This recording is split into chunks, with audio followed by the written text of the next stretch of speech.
నిన్న జరిగినటువంటి దుర్ఘటన అందరికీ తెలిసిన విషయమే. వాగు దాటుతుండగా ఇద్దరు మన ఏకలవ్య స్కూలు ఉపాధ్యాయులు ఇద్దరు, ఒకరు వార్డెను ఒకరు టీచరు, ఇద్దరు కూడా వాగులో ప్రమాదవశాత్తు మునిగి కొట్టుకొని వెళ్ళిపోయారు. ఆ పక్కనే ఆ ఒడ్డు మీద ఉన్నటువంటి రైతులు వాళ్ళకి చెప్పడానికి ప్రయత్నం చేస్తే లాంగ్వేజ్ ప్రాబ్లం వల్ల వాళ్ళు హర్యానా నుండి వచ్చినటువంటి ఉపాధ్యాయులు వాళ్ళకి తెలుగు రాకపోవడం వల్ల అది పాపం వాళ్ళకి అర్థం కాక దిగడం వల్ల కొట్టుకొని వెళ్ళిపోయారు. వెంటనే విషయము నాకు గ్రామస్తులు వెంటనే తెలియజేశారు, అదే క్షణంలో తెలియజేశారు. వెంటనే కలెక్టర్ గారిని మిగిలిన వాళ్ళందరినీ కూడా అప్రమత్తం చేశాం. వెంటనే అక్కడికి స్థానిక ఎంఆర్ఓ గారు అలాగే సిఐ గారు వెళ్ళి రాత్రంతా ఉన్నారు. పాపం నిన్న రాత్ర ఒక బాడీ దొరికింది, ఈరోజు మార్నింగ్ ఇంకొక బాడీ దొరికింది. చాలా బాధపడుతున్నాం మేము.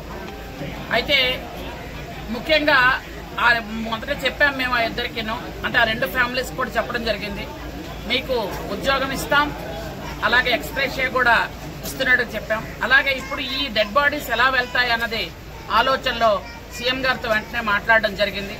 మాట్లాడి సీఎం గారు వెంటనే అవి అంబులెన్స్ లో ఎలా పంపించిన ఇబ్బంది అవుతుంది, అది మనం ఫ్లైట్ లోనే పంపించాలి కాబట్టి ప్రత్యేకంగా ఆ రెండు వాళ్ళిద్దరు కుటుంబాలకు కూడా చెప్పండి అన్నారు. అందుకనే రెండు ఫ్లయింగే పెట్టాం. రెండు డెడ్ బాడీస్ కూడా మనం డబ్బులు కూడా కట్టి ఒక్కొక్క బాడీకి దాదాపు 2 లక్షల దాకా అవుతున్నా గానీ మనం దానికి వెనకాడలేదు. ఎందుకంటే మనిషి ప్రాణం ముఖ్యం మాకు. కాబట్టి ఆ ఇద్దరిని కూడా అలా పంపించడానికి గౌరవప్రదంగా పంపించాలని అక్కడ డాక్టర్లందరికీ కూడా చాలా జాగ్రత్తగా పోస్ట్ మార్టం చేయమని చెప్పాం. ఎందుకంటే కొంచెం ఇబ్బంది పడకుండా చేయమన్నాము. అలాగే వాళ్ళకి ఫ్లయింగ్ కూడా ఇస్తున్నాము. ఎందుకంటే ఒక ప్రమాదవశాత్తు జరిగిన దుర్ఘటన ఇది. దీన్ని ఎక్స్ ఎమ్మెల్యే గారు దాన్ని రాజకీయం చేయాలని చూస్తున్నారు. ఎక్స్ మంత్రిగా ఉండి ఆయన సాలూరు నియోజకవర్గానికి ఏమాత్రం సేవ చేశారో, ఏమాత్రం ప్రతిభ చూపించారు అందరికీ తెలుసు. ఈ రోజు వచ్చి ఏదో ప్రభుత్వం పట్టించుకోలేదు చూడలేదంటే నిన్నటి నుంచి మీరు పట్టించుకున్నారా, మేము పట్టించుకున్నామా? మాకు తెలుసు మా ధర్మం ఏంటో, మేమేం చేయాలో మాకు తెలుసు. నిన్నటి నుంచి మాకు తెలుసు, మీకు తెలియదు. కరుణ, జాలి, అభిమానం అవన్నీ మాకు తెలుసు. మేము చేస్తాము, చెయ్యగలం కూడా. అది చెయ్యగలిగింది ఓన్లీ చంద్రబాబు నాయుడు గారే.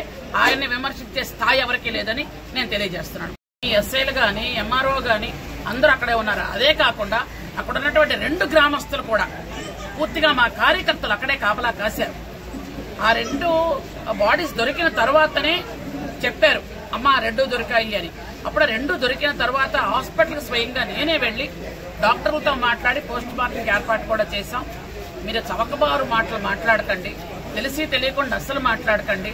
మాకు తెలుసు, మా ప్రభుత్వానికి తెలుసు, మీలాగా మేము రెక్లెస్ గా ఉన్నవాళ్ళం కాదు, మీ సైకో జగన్మోహన్ రెడ్డిలకు కాదు.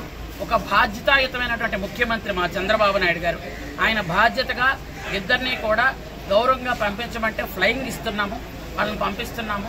ఆ కుటుంబ సభ్యులకు కూడా మేము పూర్తిగా అండదండలుగా ఉంటాము, ఆర్థిక సహాయం చేస్తాము, ఉద్యోగం కూడా ఇస్తాము.